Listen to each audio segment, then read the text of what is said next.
ഇപ്പൊ ഒരു സിനിമയിൽ ചോദിക്കുന്നുണ്ട് ഈ വീട്ടിലെന്താ പോലീസുകാർക്ക് കാര്യം അല്ല, ഇതേപോലെ തന്നെ താങ്കൾ ചോദിക്കുകയാണ് എന്റെ ഭൂമിയിൽ നിങ്ങൾക്ക് എന്താ കാര്യം. അപ്പൊ ആദ്യം ഞങ്ങൾ ചെയ്യുന്ന ഒരു പ്രോസസ് എന്ന് വെച്ചാൽ താങ്കള് ഈ ഭൂമി എനിക്ക് ജസ്പേഡ് കമ്പനിക്ക് പാട്ടത്തിന് തരാം. ഓക്കെ, ഒരു എഗ്രിമെന്റ് വെക്കാം. ഈ എഗ്രിമെന്റ് പ്രകാരം താങ്കള് 15 കൊല്ലത്തേക്ക് താങ്കൾ എനിക്ക് കൃഷി ചെയ്യാൻ വേണ്ടിട്ട് തരും.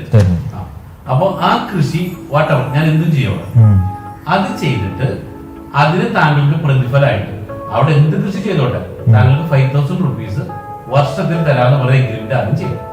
അപ്പൊ താങ്കൾ 15 കൊല്ലം കൊണ്ട് 75,000 രൂപ കിട്ടും. ഇതാണ് ആദ്യത്തെ താങ്കൾക്ക് കിട്ടുന്ന ഫസ്റ്റ് റിട്ടേൺ. ഇത് കഴിഞ്ഞിട്ട് അടുത്തൊരു എഗ്രിമെന്റ് അങ്ങോട്ട് വയ്ക്കും, ഞങ്ങളവിടെ കൃഷി ചെയ്യും. ഓക്കെ, അതിനു പുറമെ 20 ചന്ദനത്തേക്ക് വെച്ചു.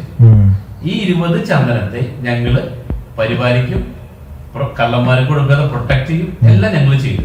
ഓക്കെ, അതിന് വർഷത്തിൽ 10,000 രൂപ ഇങ്ങോട്ട് ആദ്യം 5,000 അങ്ങോട്ട് തരുന്നു, 10,000 ഇങ്ങോട്ട് തരുന്നു. ഓക്കെ, അപ്പൊ ഞങ്ങള് 15 വർഷം കൊണ്ട് 1.5 ലക്ഷം അങ്ങോട്ട് തരും. നിങ്ങള് 15 കൊല്ലം കൊണ്ട് 75,000 പ്രത്യക്ഷത്തിൽ 75,000 രൂപ ചെലവ്. അപ്പോ അടുത്തെന്ന് വെച്ച് കഴിഞ്ഞാൽ അടുത്ത എഗ്രിമെന്റ് നിങ്ങളായിട്ട് ആ എഗ്രിമെന്റ് ഇൻക്ലൂഡ് ചെയ്യണം. ഇതില് 10 മുതൽ 15 വർഷം മെച്യൂരിറ്റി ആവുമ്പോ നിങ്ങൾക്കാണ് ഇതിന് പണം കിട്ടണം. അതായത് നിങ്ങളുടെ ഭൂമിയിലാണല്ലോ ചന്ദനത്തെ വെച്ചിട്ടുള്ളത്. ഇതിന്റെ ഇപ്പൊ താങ്കളുടെ ഭൂമിയിൽ നിന്ന് ഞാൻ ചന്ദനം മുറിച്ച് വിറ്റാലും പ്രോപ്പർട്ടി ഓണർക്ക് ട്രഷറി പോയ പൈസ കിട്ടുള്ളൂ.